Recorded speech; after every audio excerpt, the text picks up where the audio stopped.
What if I told you that a woman checked into a hospital for a mental breakdown, walked out with her church instead, and never made it out alive?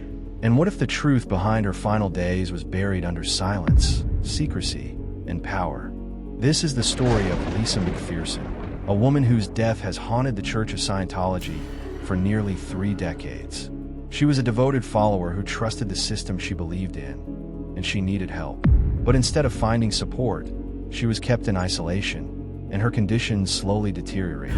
There were no medical records, no family visits, and no independent eyes on her condition. Only a secretive organization with its own rules, and a woman who would never walk out alive.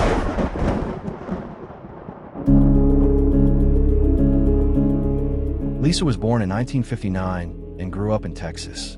She was bright, ambitious, and full of life. In her 20s, she was introduced to Scientology. It was supposed to give her clarity, purpose, and control over her life. And for a while it did. She moved to Clearwater, Florida, where Scientology has one of its biggest headquarters, known as the Flagland Base. Lisa worked for a Scientologist-run company and lived surrounded by the church's influence. But over time, Lisa began showing signs of distress. Some friends said she seemed lost. Others said she was trying harder and harder to meet the church's demanding standards.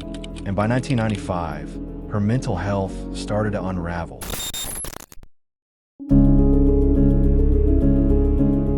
It all began on November 18th, 1995. Lisa had been experiencing emotional distress and was already under church guidance at the time.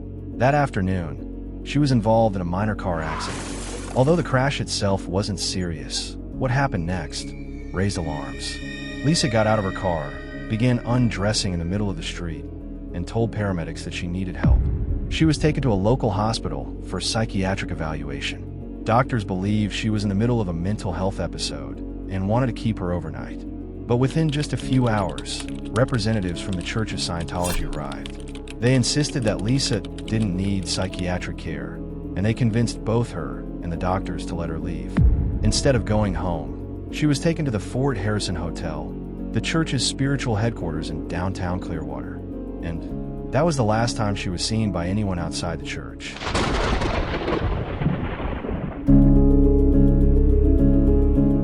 Inside the hotel, Lisa was placed in complete isolation. This wasn't a medical facility, and it wasn't staffed by licensed professionals. She was entered into something called the Introspection Rundown, a controversial Scientology program meant to handle mental breakdowns without the use of psychiatry. She was kept in a dark room, away from others, and she wasn't allowed to speak or interact.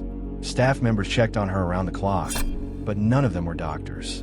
Over the next 17 days, her health declined rapidly. She stopped eating, became extremely dehydrated, and reportedly started hallucinating. Although some logs indicated that she was being given food and care, autopsy results later told a different story. She had lost a significant amount of weight and was found to have bruises, insect bites, and signs of neglect. On December 5th, 1995, Lisa's condition became critical, and instead of calling 911 or taking her to the nearest hospital, just blocks away, church staff drove her 45 minutes to a different facility, one where they believed doctors would be more sympathetic. But by the time they arrived there, Lisa McPherson was already dead. The medical examiner originally listed her cause of death as a blood clot caused by severe dehydration. Her body showed clear signs of neglect, and an investigation was launched immediately. The Church of Scientology responded with aggressive legal action. They denied all wrongdoing, claimed Lisa had died suddenly of a fast-moving illness, and accused officials of religious persecution. The legal battle lasted for years.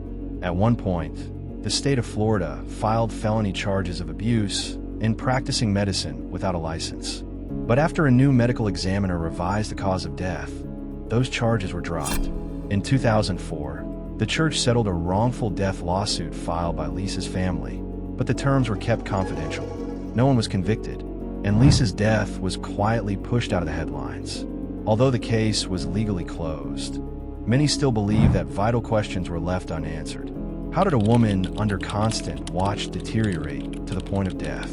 Why was professional medical care never brought in? And if the church did nothing wrong, why did it take years of legal pressure to get any answers?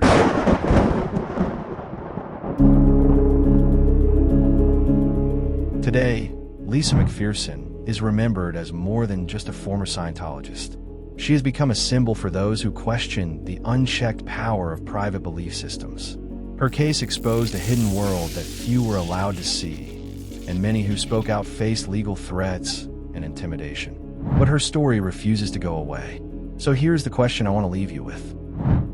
How does a healthy woman vanish behind closed doors, and no one is held responsible when she dies?